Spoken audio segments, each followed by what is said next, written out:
como que funciona a atuação do perito, né, e perícia bancária, o que é essa tal dessa perícia bancária. Basicamente, pessoal, o que você precisa entender é que o perito judicial, ele é uma pessoa de confiança do juízo, tá? Ele é como se fosse o braço direito do juiz, os olhos e os ouvidos na parte técnica. E toda vez que o juiz precisar, que ele tiver dificuldade ou tenha alguma dúvida sobre alguma matéria que seja técnica ou científica, ele vai ter que nomear esse profissional para esclarecer. Do mesmo modo, o perito, quando ele receber a nomeação, ele deve aceitar ou pelo menos encarar essa nomeação como algo extremamente honroso. Por quê? Porque entenda que você tinha um juízo que precisou dos seus conhecimentos técnicos especializados para resolver uma determinada demanda. Então, quando você receber a nomeação, nada de achincalhar com a nomeação, nada de entrar na essa nomeação de gratuidade, eu não vou querer fazer. Você não se dispôs a colocar os seus conhecimentos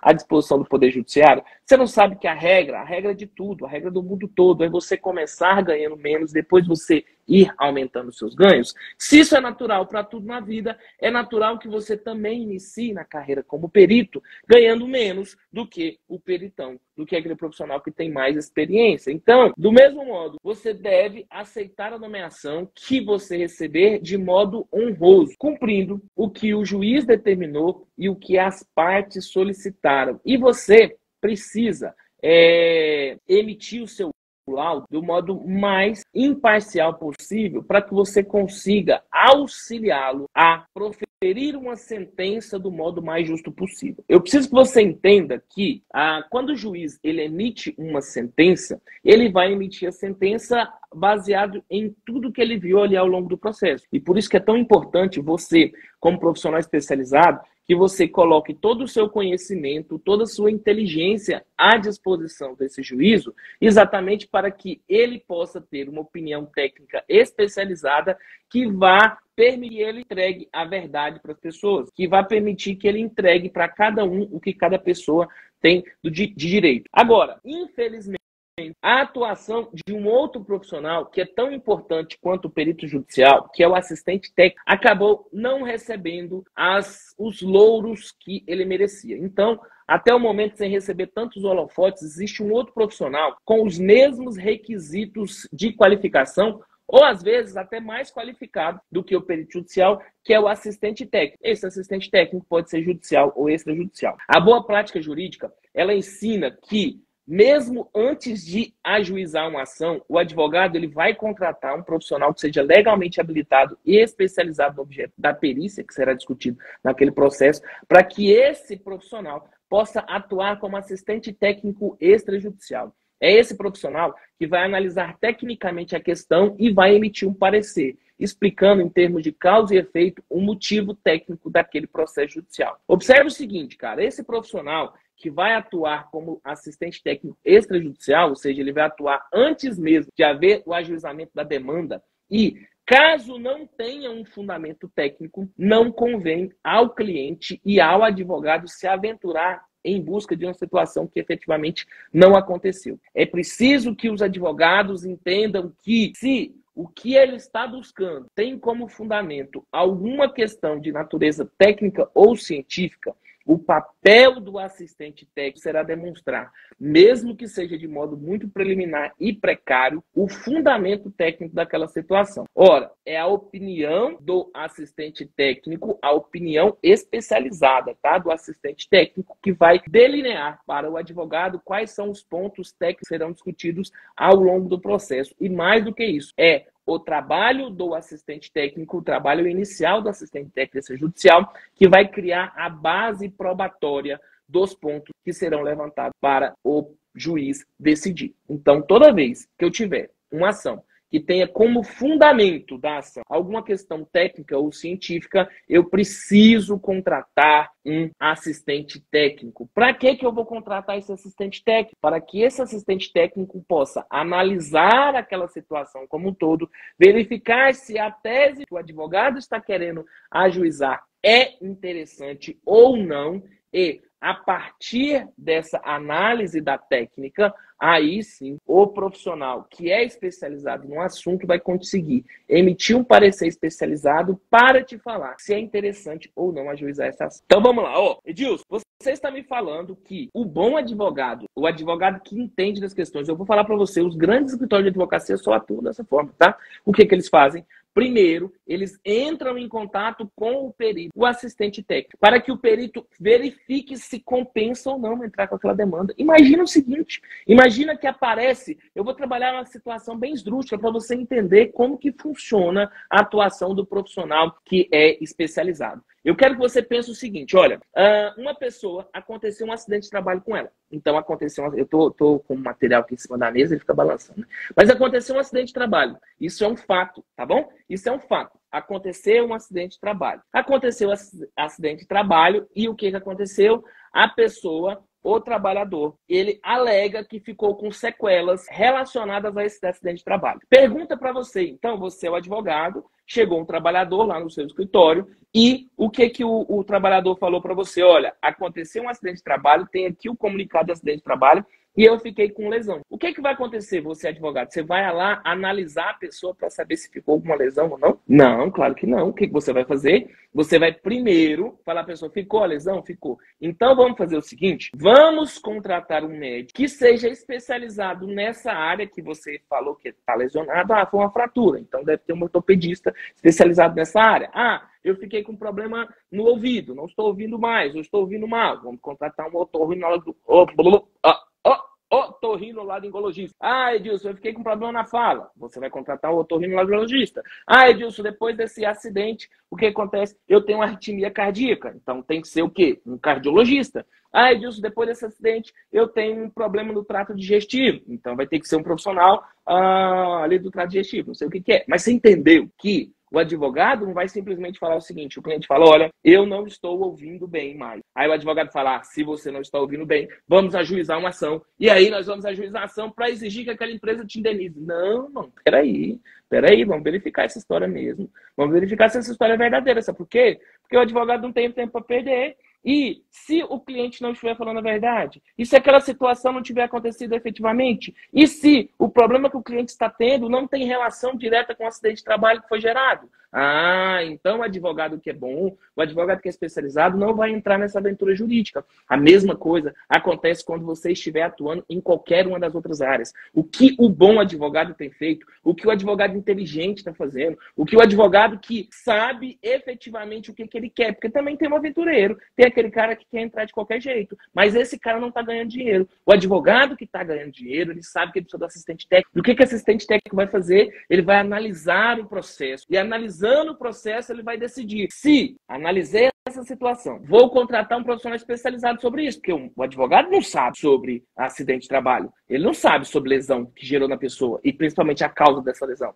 Consequentemente, ele vai contratar um profissional especializado, esse profissional especializado é chamado de assistente técnico extrajudicial, porque assistente técnico, ele está assistindo tecnicamente o advogado. Por que extrajudicial? Porque nem existe um processo judicial ainda. A gente vai decidir se vai entrar ou não com o processo judicial. A gente vai decidir se compensa ou não ajuizar essa determinada ação. E aí, esse profissional que vai atender o advogado, ele também tem que ser legalmente habilitado e especializado no objeto da perícia. Quando eu falei para você que o profissional assistente técnico, ele tem que ser tão qualificado e às vezes até mais do que o perito judicial, é exatamente por causa disso. Por quê? Porque ele tem que conseguir aplicar os exames, ele tem que conseguir fazer a análise, ele tem que conseguir fazer a avaliação e decidir se compensa ou não tecnicamente ajuizar aquela determinada demanda. Por quê? Porque se não for possível, ele simplesmente vai falar, olha, está aqui o resultado do meu trabalho e não rola ajuizar essa ação. Por quê? Porque você vai ter um benefício pífio. Por quê? Porque não existe relação de causalidade entre essas duas questões. Entende? E aí você, como profissional especializado, precisa saber dessa questão. Porque se você não souber, o que vai acontecer? Ah, sou advogado, mas eu não faço desse jeito não. Sabe o que eu faço? O cliente chegou lá no meu escritório e o que ele falou para mim, eu acho que é verdade. Por quê? Porque ele está querendo me contratar, aí ele falou, eu acho que é verdade. Sabe o que vai acontecer com você, advogado? Duas coisas vão acontecer com você. Primeira coisa, você não vai conseguir ter êxito nessa demanda. E a segunda coisa é que depois o cliente vai procurar outro advogado para te processar. Por quê? Porque você colocou coisas que não deveria dentro do processo. Edilson, isso está acontecendo, gente, todo dia. O cliente chega para você, na frente do seu escritório. Ó, advogado, o cliente chega para você, na frente do seu escritório, te conta uma história. Aí você vai lá, afoito, um perito, entendeu? Você não toma a prudência necessária. Você vai lá e negligentemente, por quê? Você não conferiu os fatos. Negligentemente, o que você faz? Afoito para pegar aquele cliente, afoito para ajuizar uma determinada demanda, você corre e apresenta a petição inicial do cara. Mas você não pegou o termo de responsabilidade, a narração dos fatos, você não tem a confirmação da narração dos fatos. Simplesmente o cliente foi lá, contou a história para você, você reduziu aquele a termo e juntou no processo. Sabe o que está acontecendo? Um novo nicho para os advogados está surgindo, processar outros advogados. Por que processar outros advogados? Exatamente falando que ele entrou com uma tese que era diferente do que o cliente tinha apresentado para ele. E aí, meu amigo, cabe ao advogado fazer prova. Cabe ao advogado fazer prova de que o cliente tinha contado aquela história para ele. Por quê? Porque o cliente é leigo e está sob a égide do Código de Defesa do Consumidor. Meu amigo, isso pode ser um problema para a sua vida. E principalmente, por quê? Porque você não verificou se tinha ou não possibilidade daquela ação. Eu estou atuando em um processo exatamente nesse sentido. Estou contando para vocês porque eu atuo nesse tipo de processo. Eu estou contando para você porque eu estou em um processo em que o advogado me contratou para provar o seguinte: olha, essa tese que o advogado entrou aqui não tinha a menor chance dela ser provida. Não tinha a menor chance dela ser provida. Ele não apresentou cálculo nenhum. Ele só entrou com o processo, assim, uma petiçãozinha muito mal elaborada mesmo. Aí ele entrou com o processo, o cliente tomou sucumbência. O cliente tomando sucumbência, o que vai acontecer? O cliente foi lá atrás do outro advogado. O outro advogado falou assim: opa, peraí, foi o colega que entrou errado. Além de responder o procedimento ético, ele está respondendo nos termos do artigo 927, responsabilidade civil, tá? Qualquer pessoa que causa prejuízo para outra, ela tem que ressarcir isso. Você, advogado, não pode correr esse risco. Por isso que eu estou falando para você contratar um assistente técnico, por isso que eu estou falando para você buscar um profissional que seja especializado para estar junto contigo. Esse profissional que vai atuar como assistente técnico, ele precisa ser tão bom ou até melhor do que o perito judicial. Por quê? Para atuar como assistente técnico, seja judicial ou extrajudicial, o profissional deverá ser legalmente habilitado e especializado no objeto da perícia. Ser legalmente habilitado significa que existe uma lei que crie sua profissão e dentro dessa profissão existe uma previsão legal para você executar esse tipo de trabalho. Eu preciso que você entenda o seguinte: olha, existem, na hora que eu estou falando sobre legalmente habilitado, eu preciso que você entenda que existem duas acepções de lei, tá? O primeiro é lei no sentido estrito, ou seja, legislação aprovada pelo poder estatal competente. No caso, é ou o próprio poder executivo fazendo decretos com força de lei, como, por exemplo, a gente tem a profissão do contador, que foi criada por um decreto-lei. Então, eu preciso que você entenda a estrutura jurídica do país para você não achar assim, como assim? Então tem que ser uma lei aprovada pelo poder estatal competente. Na época que foi criada a profissão do contador, ou seja, a regra, a lei que criou a profissão do contador é o decreto-lei número 9295 de 1946. E esse decreto-lei, ele criou a profissão do contador, mesmo sendo um decreto feito pelo presidente da República, ou seja, pelo Poder Executivo. Em regra, a partir da Constituição de 88, pelo menos, a gente tem a legislação sendo feita pelo Poder Legislativo. Nesse caso, que criou a profissão do contador, é uma exceção. Então, entenda, lei não quer dizer que só o Poder Legislativo vai fazer, porque o Poder Executivo também consegue exercer alguns atos com força de lei. Esse é o caso da profissão do contador.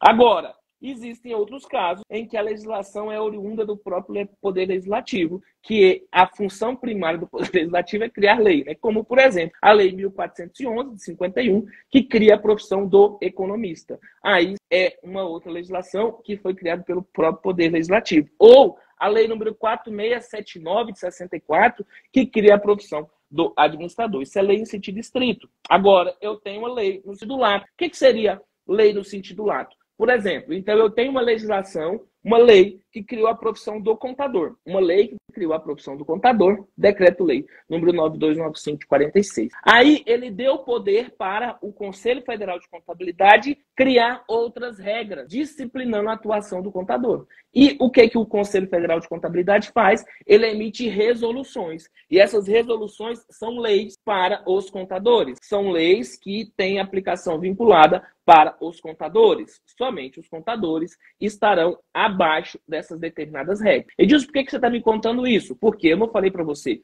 que para você ser legalmente habilitado, você precisaria ter uma lei que criava a sua profissão e precisaria ter dentro da lei que criou a sua profissão uma previsão legal para que você execute esse tipo de trabalho? É isso que eu estou falando. Então, teve uma lei que criou a profissão do contador, outra lei que criou a profissão do economista, outra lei que criou a profissão do administrador. E os conselhos de fiscalização profissional, seja os conselhos federais, de contabilidade, de administração, de economia, foram lá e criaram outras leis. E dentro dessas leis, eles falaram o seguinte, olha, o administrador pode fazer perícia judicial, o contador pode fazer perícia judicial, o economista pode fazer perícia judicial, nessas determinadas áreas, nas áreas que eles são especializados. Edilson, mas por que é importante eu saber isso daqui? Porque se eu que sou economista, então eu sou economista, se eu fizer uma receita médica, eu falo o seguinte, doutor Dirceu, eu acho que o doutor Dirceu, ele chega para mim e fala assim, Dirceu, eu tô numa dor de cabeça que você precisa ver. Eu falo, calma, doutor Dirceu, eu vou receitar um medicamento para você. Eu, como economista, doutor Dirceu, vou receitar um medicamento para você. Aí eu vou lá, pego um papelzinho, entendeu? Em branco, escrevo assim em cima, receita economista, receituário do economista. E aí eu coloco assim, ó, dipirona, sei lá, dipirona 3 vezes ao dia, vou lá, assino e coloco. Aí, Edilson, isso é só um papel feito por você. Tá, mas quando o médico, ele faz a receita, não é só um papel feito pelo médico? Edilson, mas é um papel feito pelo médico e o médico tem autorização legal para fazer, entendeu? O médico tem autorização legal para fazer aquilo. Ora, olá, doutora Kelly, tô falando, eu já prescrevi remédio. Quem prescreveu foi o oftalmo, entendeu? Foi o oftalmo que prescreveu. E a senhora pode ter repassado para a pessoa, a senhora pode ter digitado no sistema, mas quem prescreveu foi o oftalmo, porque só ele tem habilitação legal para isso. A mesma coisa, doutora Keila, acontece com o profissional que é contador.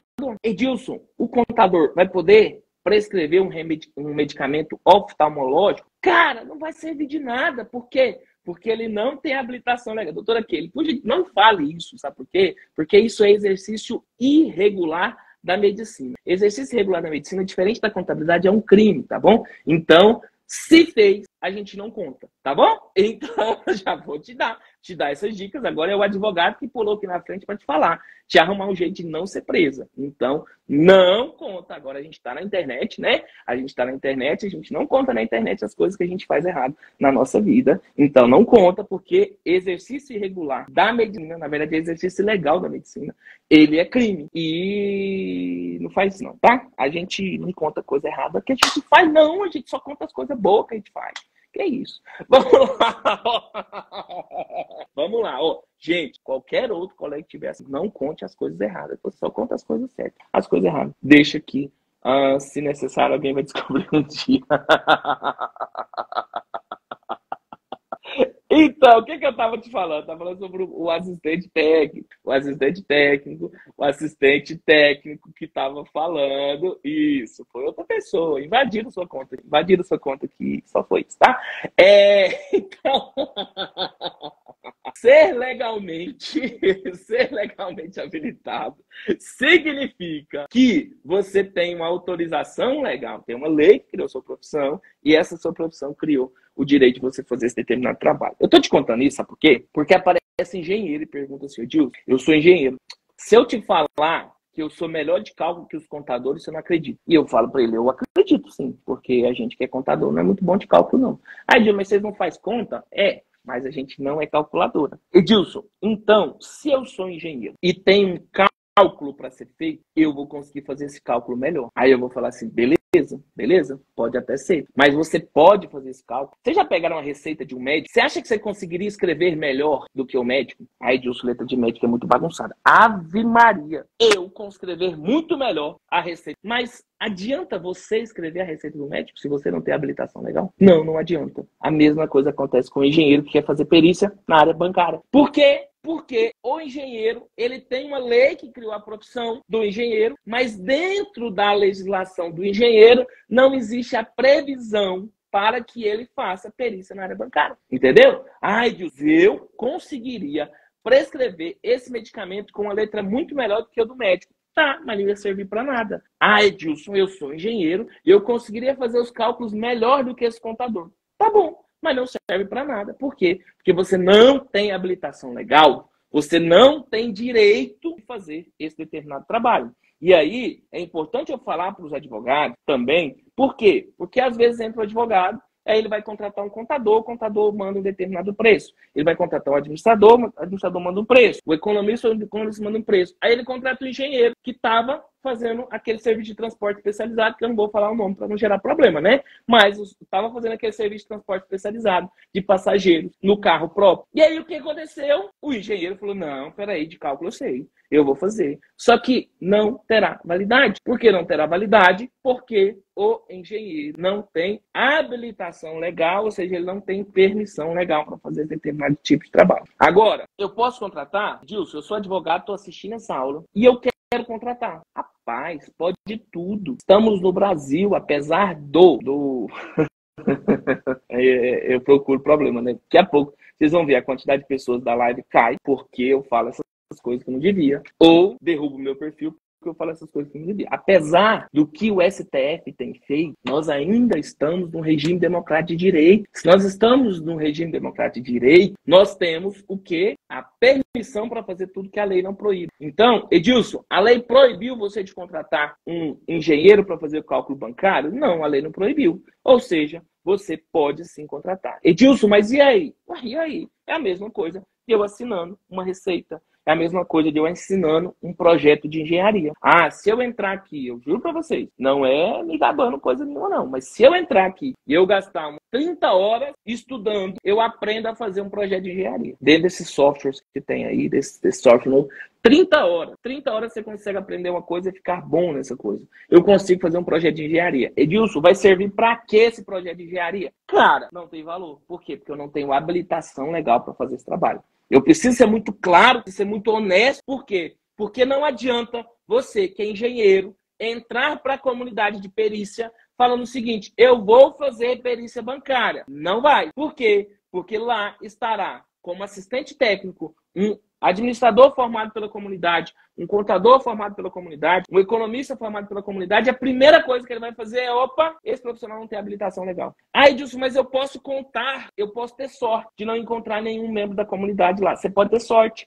Agora você vai contar com a sorte. É com a sorte que você quer contar? Quer contar com a sorte? Usa a sorte para uma coisa boa. Vai ter mega na virada. Joga na mega virada. Aí você vai usar a sua sorte para uma coisa boa. Agora, usar a sorte para trabalhar como perito ainda não tem o menor sentido. Então, entenda, para atuar como assistente técnico, você, tanto faz se você vai ser assistente técnico judicial ou extrajudicial, você precisa ser legalmente habilitado e especializado no objeto da perícia. Ser legalmente habilitado quer dizer que tem uma lei que cria a sua profissão e, além disso, você está dentro de um conselho e esse conselho, ele coloca outras regras que precisam ser cumpridas para que você seja habilitado para atuar como perito. Então, ser legalmente habilitado não significa apenas que tem um conselho fiscalizando a atuação do profissional. É preciso que você esteja cadastrado nesse órgão de fiscalização e que esteja adimplente, tá bom? Ou seja,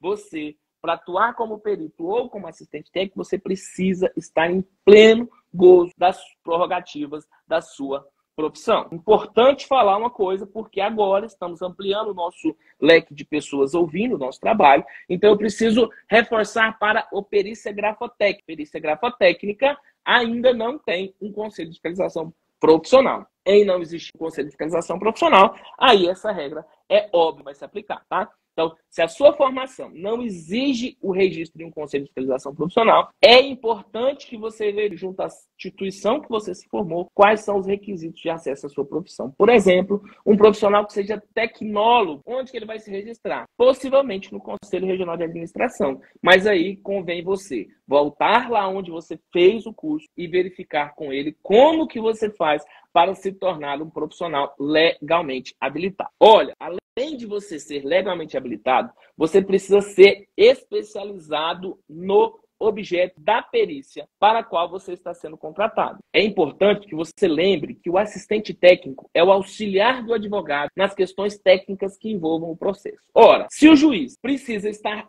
acompanhado por um profissional especializado nas questões técnicas, como que seria possível que o advogado atuasse sem tal auxílio? Exatamente por causa disso que para cada processo em que seja demandada a atuação de um perito judicial, será automaticamente criada a demanda para, no mínimo, 2 assistentes técnicos, um para cada parte. Na mesma linha que eu estou te falando, o papel do assistente técnico é auxiliar tecnicamente o cliente nas demandas que vão nas questões técnicas daquela determinada demanda. Do mesmo modo que o advogado defende o cliente juridicamente, o assistente técnico vai defender o cliente na parte técnica. Então, do mesmo modo que o advogado, o papel do assistente técnico é encontrar argumentos técnicos que embasem a tese jurídica que está sendo defendida pelo advogado. Por isso é que esse profissional precisa ser profundo conhecedor da matéria. E exatamente por causa disso que o assistente técnico ou o profissional que decide colocar os seus conhecimentos à disposição dos advogados no país, ele precisa ter um conhecimento vasto sobre a questão que está sendo discutida. O assistente técnico, pessoal, é o responsável por gerar o princípio constitucional, na verdade, por cumprir o princípio constitucional do contraditório técnico. Da mesma forma que um processo em que não se tem o contraditório jurídico é um processo inválido, eu também preciso ter um profissional atuando como assistente técnico para garantir o contraditório técnico, ou seja, um profissional que seja especializado no assunto estará analisando aquela determinada questão e emitindo o parecer técnico, que é a análise técnica ou científica. Não custa te lembrar que contraditório e ampla defesa, eu estou falando de contraditório técnico e ampla defesa técnica, são princípios constitucionais e, como tal, devem ser respeitados em qualquer processo, seja processo judicial ou um processo administrativo. Eu preciso que você entenda, meu querido que está assistindo essa live, que as perícias extrajudiciais, elas são organizadas no parecer técnico e ela vai ser feita por um perito assistente técnico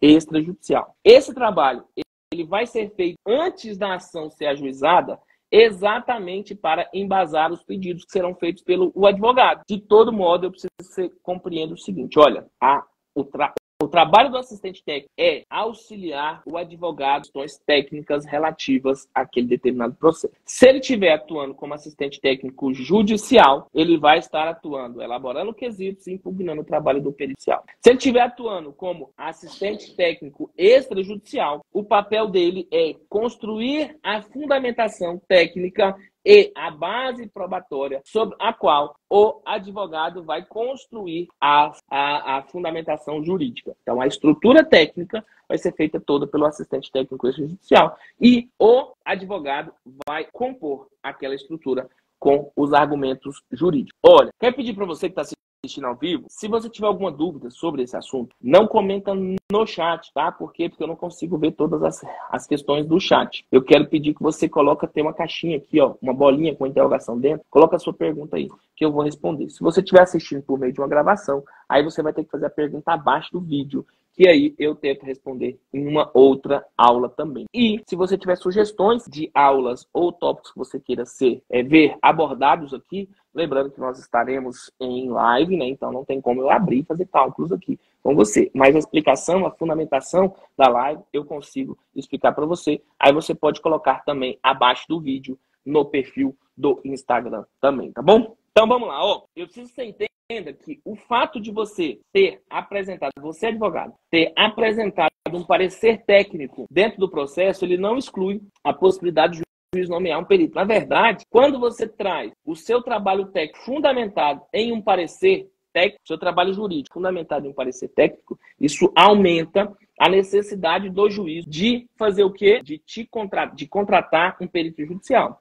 E aí é o ponto, aí é o pulo do gato. Se você já fez o trabalho preliminar, você já fez o cálculo antecipado, você sabe se compensa ou não levar aquilo para uma perícia judicial. Por quê? Porque o perito judicial, ele vai, com a orientação, né, com os quesitos que serão construídos pelo assistente técnico, ele vai dar respostas sobre quem está certo tecnicamente. Então, é importante que você, o advogado, apresente esse trabalho antecipadamente. Olha, pareceres técnicos apresentados não excluem a possibilidade de nomeação de um perito judicial. Na verdade, se a fundamentação está em uma questão técnica, a possibilidade de ser nomeado um perito judicial aumenta. E exatamente por causa disso, você tem que saber se é interessante ou não para você apresentar processo em que você não tem a fundamentação técnica necessária. Olha, é importante que você entenda que o papel do assistente técnico não vai ficar circunscrito ou limitado à emissão do parecer técnico que vai fundamentar a petição do advogado. Isso também é parte do trabalho do assistente técnico. Mas, ao longo do trabalho, ao longo do curso processual, vai haver a nomeação de um perito judicial. E o autor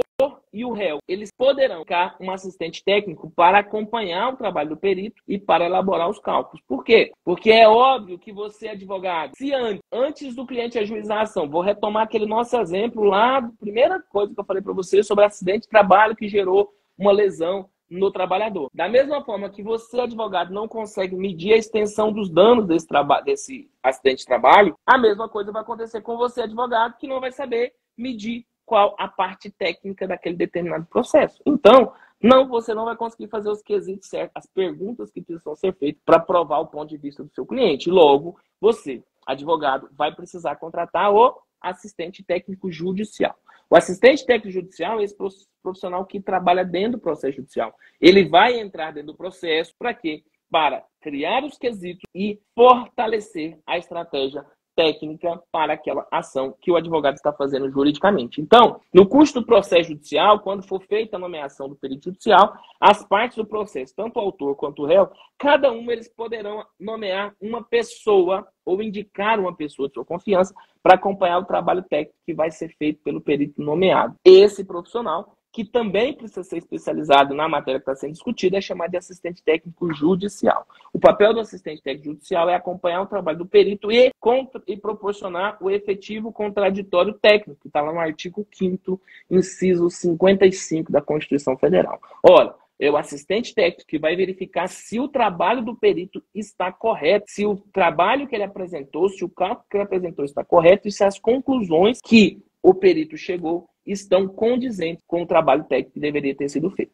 Um resumo bem legal dessa nossa live hoje. A perícia judicial é aquela que é solicitada quando já existe em curso um processo judicial. A perícia judicial é encomendada pelo juiz. Essa perícia pode ser encomendada de ofício ou a requerimento das partes. E o papel do perito judicial é explicar o conteúdo técnico de uma determinada matéria em discussão. Por outro lado, eu tenho a perícia extrajudicial, que ela é aquela que é solicitada antes mesmo de existir um processo judicial, e ela vai ser solicitada por qualquer pessoa que queira um esclarecimento técnico ou científico sobre um determinado assunto. Do mesmo modo, nessa construção teórica, o perito judicial é o profissional nomeado pelo juízo para atuar como auxiliar da justiça, e na outra ponta, o assistente técnico é o profissional contratado pela parte para acompanhar a atuação do perito judicial em um processo judicial, né? Isso é o assistente técnico judicial, ou para emitir um parecer sobre determinado assunto que ainda não foi levado à apreciação do Poder Judiciário.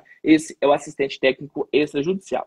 E é pelo trabalho feito pelo assistente técnico da parte que vai se ter o contraditório técnico, conforme as garantias constitucionais do artigo 5º, inciso 55 da Constituição. Isso acontece porque, diferentemente do perito, o assistente técnico ele é de confiança da parte e ele vai estar ali durante todo o processo, no extrajudicial ou no judicial, na elaboração dos quesitos, na impugnação do trabalho do perito, no acompanhamento do trabalho do perito, ele vai estar o tempo todo defendendo tecnicamente os interesses de quem o contratou. Ou seja, quando o advogado escolhe ajuizar uma ação sem ter um assistente técnico amparando-o tecnicamente, ele está assumindo o ônus de não ter a defesa técnica e, consequentemente, de passar alguma coisa que não precisaria passar ou deixar de ganhar alguma coisa que poderia ganhar. Resumo geral, o papel do assistente técnico é acompanhar a aplicação do conhecimento técnico ou científico de modo a obter a melhor solução técnica para o seu cliente. Dizer que o perito assistente não está sujeito a impedimento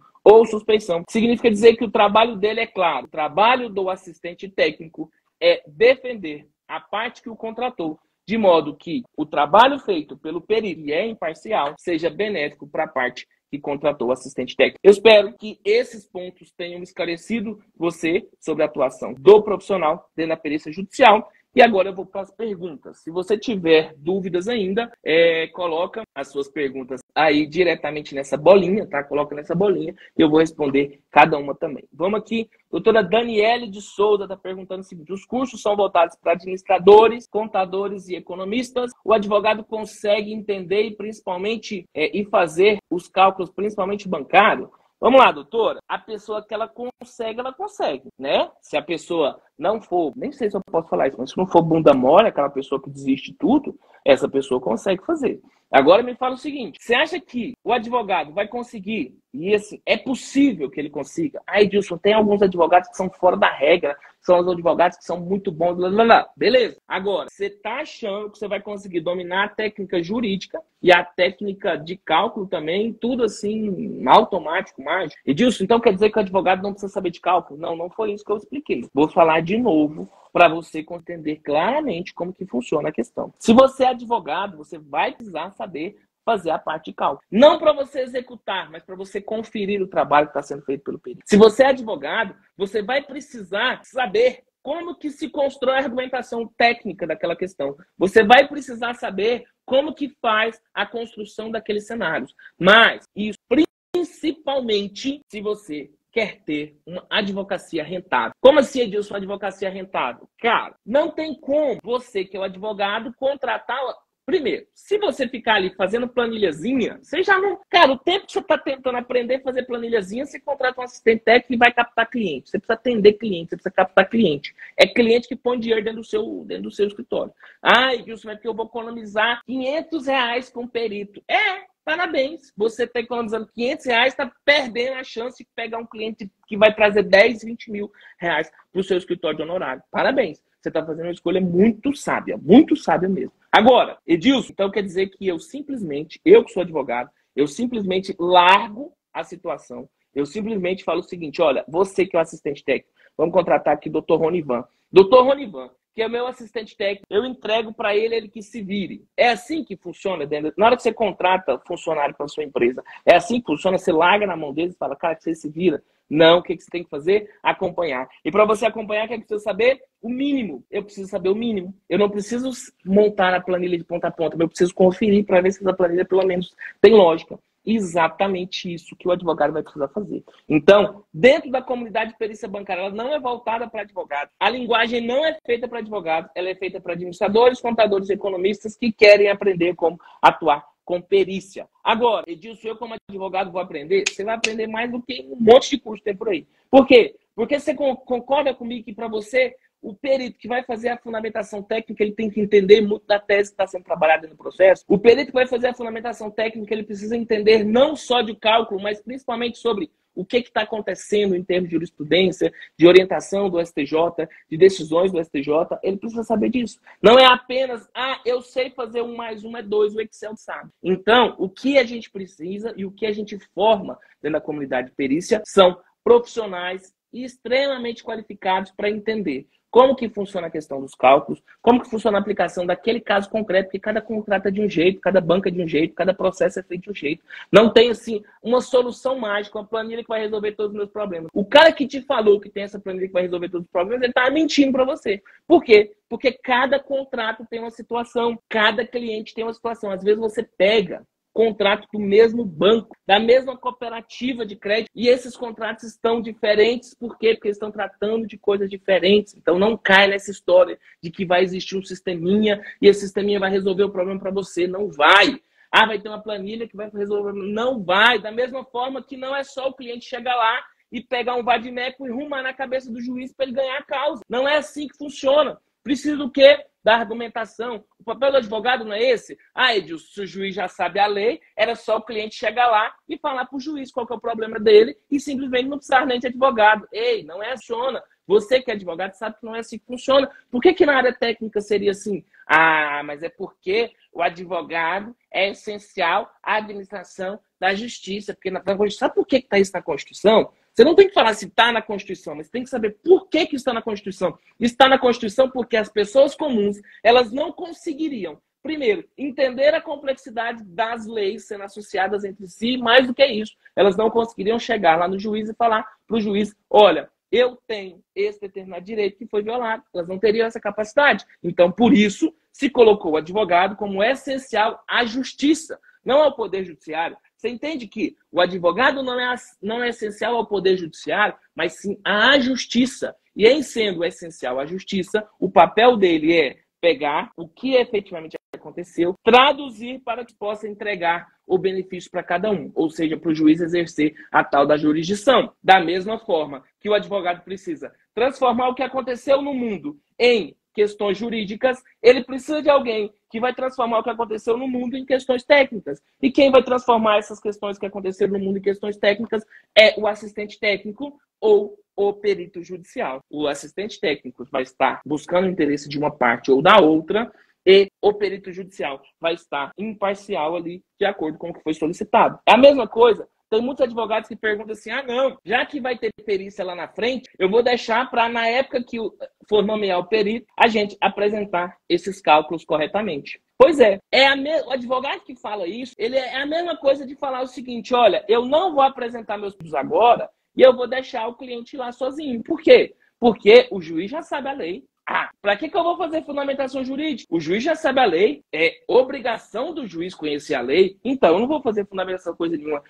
Mas não é assim, Edilson, precisa do advogado para fazer, para mostrar qual lei se aplica e qual lei não se aplica. A mesma coisa acontece com o assistente técnico. Você vai precisar de um profissional que entenda muito aquela questão para mostrar o momento que se aplica uma determinada questão ou o momento que não se aplica uma determinada questão. Ou você acha que a ciência jurídica, que é uma ciência social, ela tem várias interpretações. Mas o cálculo não tem várias formas de chegar ao mesmo cálculo. Não, né? É só na jurídica. Pois é. Você conseguiu perceber como que você precisa? Edilson, peraí. Eu sou advogada. Eu devo... A pergunta é mais simples, ô Rui Barbosa. Parece aquela história, né, do cara que vai roubar os patos do Rui Barbosa. Ele fala, e não explica coisa nenhuma. A pergunta, Edilson, é mais simples do que isso. A pergunta é, eu, que sou advogada, devo ou não entrar na comunidade de perícia bancária? Você precisa estar lá por dois motivos. Primeiro, você vai ter acesso aos melhores profissionais da área da perícia no país e você vai entender a fundamentação técnica da questão. Então, por esses dois motivos que você precisa, sim, estar dentro da comunidade de perícia bancária. E agora a gente está com essa condição maluca.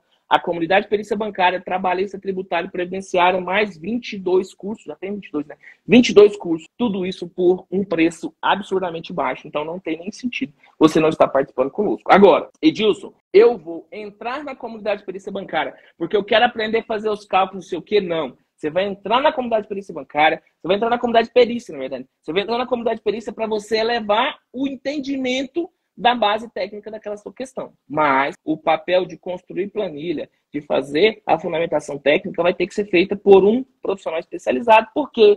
Porque se você, advogado, emitir uma receita médica, ela não vale. Se eu, contador, emitir uma receita médica, ela não vale. Da mesma forma, eu precisaria de o quê? De um médico emitindo a receita médica. Você, como advogado, Edilson, mas eu, advogado, consigo aprender os cálculos? Eu não falei para você que eu consigo, se eu estudar, eu consigo fazer um projeto de engenharia? Mas vai adiantar eu fazer esse projeto de engenharia? Não. Por quê? Porque eu não tenho habilitação legal para fazer isso. Então, vai acontecer a mesma coisa com o advogado. Eu espero que, depois de toda essa verborreia que eu tenha explicado, tá bom? Eu tenho dúvidas sobre honorário, as partes depositam o ISO, como esse valor é atualizado? Depende se é na Justiça Estadual ou na Justiça Federal.